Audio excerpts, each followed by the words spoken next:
Why the Joan Gamper told me everything I need to know about next season for Barcelona. The Joan Gamper is usually supposed to be a glorified friendly. Half the time it's just a photo op, a good excuse for the fans to see the new signings and wave some flags before the real season starts. But this year, Barcelona 5-0 over Como didn't feel like a friendly at all. It felt like a statement. No chest thumping. The celebrations were cool, but a little quiet, but confident, but at the same time saying, yeah, we're ready for next season. So let's talk about it. Barcelona scored 20 goals this preseason, and these things just don't happen. These things just don't grow on trees, because this wasn't just a preseason blowout. It was 5 big lessons about where Barcelona is right now and why next season or this coming up season can be really, really special. So let me start with the attack, because last season the numbers were already excellent. Barcelona created, they scored, they found ways to win even when it wasn't pretty.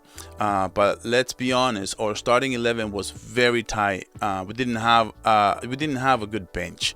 But Sunday night it looked different. Marcus Rashford came into the starting 11, and immediately you notice he was jumping off my screen, man. The pitch feels bigger. There's very cool threat, high pressing, and the kind of chaos defenders hate. Lewandowski's still there. Ferran is still dangerous, but now we've added a weapon that makes you play in different ways in just a different tempo, to be honest. It's like upgrading a high performance car, and it was already fast, it was already smooth, but now you bolted on a turbo. And for opposing defenses, that means you can't just prepare for one style. Barcelona can now beat you in many, many more different ways that you can plan for. And that's a big deal for next season. The second thing for me, Lamine Yamal. Listen, we throw the word special around way too much in football. But Lamine Yamal, you see the details. It's in how he glides with the ball. It's like how he slows down the game, or the game feels like it slows down for him. It's the same thing I felt with Messi. He's never in a rush. When others are kind of like in a rush, he's so calm. The second goal, calm finish, perfect positioning. The kind of thing most wingers don't figure out until maybe late 20s, mid 20s. This kid is still 18, man.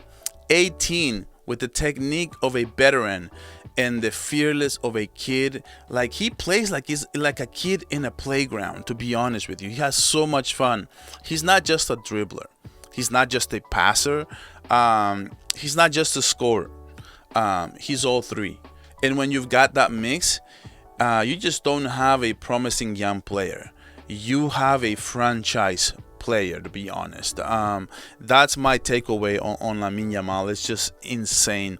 My number 3 is the defense. Hansi Flick is a structure guy. He's not he's not experimenting for the sake of it. I thought the highline looked incredible. He's finding the formula, and against Como, we saw the formula. Kubarsi on the left, Araujo on the right. Pace, composure, leadership, and Araujo has a high ceiling as well. If he can find his rhythm, we can have a very, very good defense coming next season. We also still have Christensen, we have Eddie Garcia. We can put at the CB position. So I think the defense looked okay without Inigo Martinez, and I thought it was worth mentioning it on this video. As a number 4, the headline performance, man. To me, it was Fermin López. 2 goals, MVP, and it's not just about the stats. He plays behind the striker like he's on a mission. He presses, he really pops off my screen, man. He pops up dangerous spots. He's not afraid to take a mid-range shot. And here's the problem that he creates for defenses, right? Step up and close him down, and he'll slip up the ball into the channels, sit back, and he'll rip it from 20 yards. That's the kind of danger that Fermin López can bring to the table. He's the type of player who forces managers to rewrite their game plans midweek.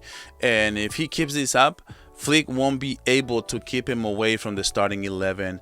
And here's my biggest takeaway is the mentality. 20 goals in 4 preseason matches.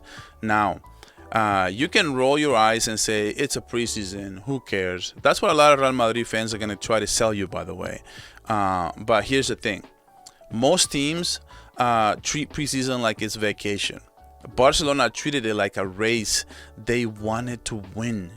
That tells me Flick's message is getting through, and no one is coasting. No one's assuming their place in their starting 11. Nobody assumes that their place that they're gonna be starting next season.